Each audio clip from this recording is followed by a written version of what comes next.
So this is a video. I thought it was old, but it looks like it just happened. This was a gold versus Bitcoin debate with Eric Voers and Peter Schiff.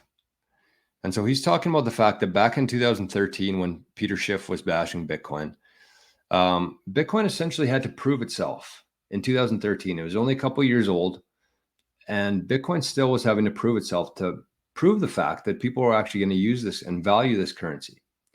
But he says, like 10 years later now, 2024, it's very obvious that people see value in Bitcoin. We hit a billion transactions over the weekend in Bitcoin. And I just love how well spoken this guy is. So I wanted to share this clip, and then we'll talk about something else. But this is a 2-minute clip. I think very, very well spoken. This Eric Voers. So hopefully the sound works here. I'm going to take it off of there, actually. Remove. StreamYard's great, but you have to kind of use different things here if you're wanting to use audio. So let's watch this. Hopefully this works. Let me know soon if the sound's not working. 30 seconds of his time Got to it. you. Okay. And we want to hear it. So Okay. First of all, a world in which gold was the money again would be a superior world to the status quo. I'll grant that. My primary concern is that the world has money that is derived out of market processes rather than out of coercive centralization of the state. The latter is extremely an un-American and dangerous plague that has existed now since at least 1971, when the dollar became a fiat currency. Anything that moves the world away from centralized control of money to market-based control of money is something that I would be in favor of.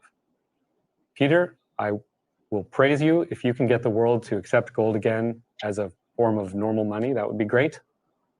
There are some other of us who don't wish to wait around for that, and we actually think a decentralized form of money that you can send in a digital world has value. And back in 2011, 2012, 2013, when we had our first debate, I understand that like the burden of proof was on us. We had to argue that it was a currency or that it was a money. We had to make those statements because there's no reason for anyone to believe us back then. But it's 2024, and this is a $1.2 trillion asset, one of the most liquid assets in the world, one of the top 10 assets in the entire world by market cap. I don't need to keep making the case that Bitcoin is something. The world believes it's something. You can see why if you ever go try to send a transaction internationally with a bank and you do it with Bitcoin on your phone, anyone who's done those two things will see the value immediately. And I don't have to like defend it much, right? It's just growing and it's an option. There's no Bitcoiner that would force either of you to ever use it.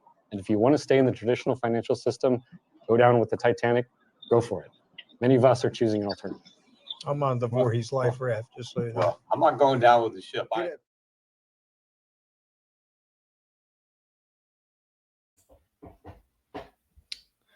Very well said.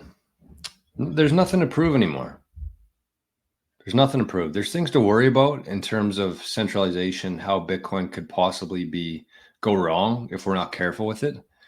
But there's nothing to prove anymore in terms of, does Bitcoin have use case? As he said there, if you try sending money across the world using our traditional rails, and then you get somebody to use Bitcoin by downloading an app on their phone, loading with Bitcoin, sending it, whether you're using layer 1 or layer 2, it's still 1,000 times better than the traditional rails that we use now. So when that happens, humans always flock towards efficiency. They flock towards things that actually make sense.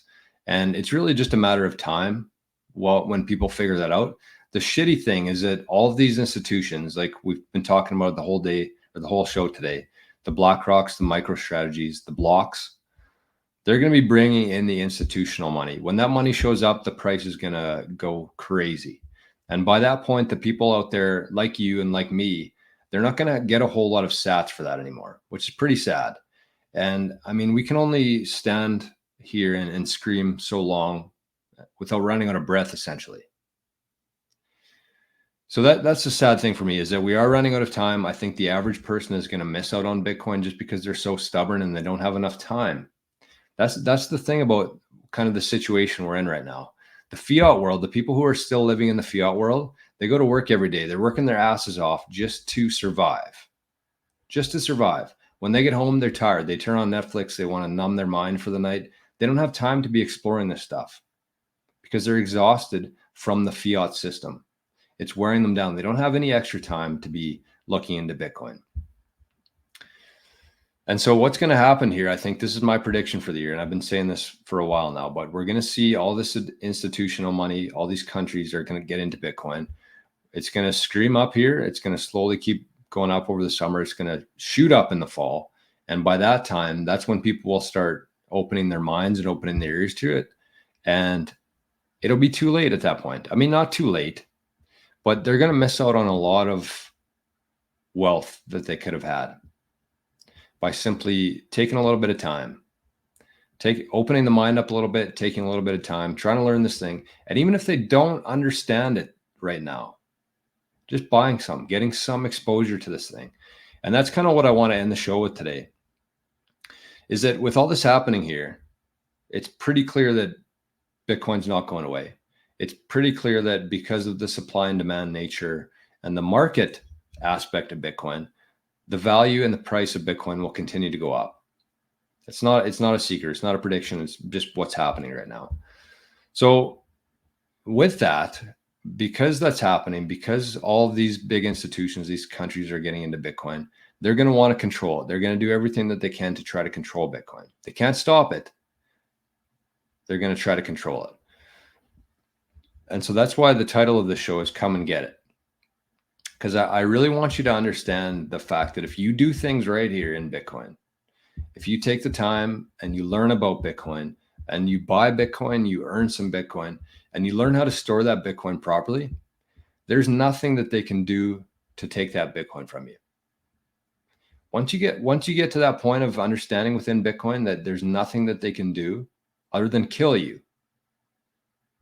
And even then, if you got the 12 words in your head, there's nothing they can do about it.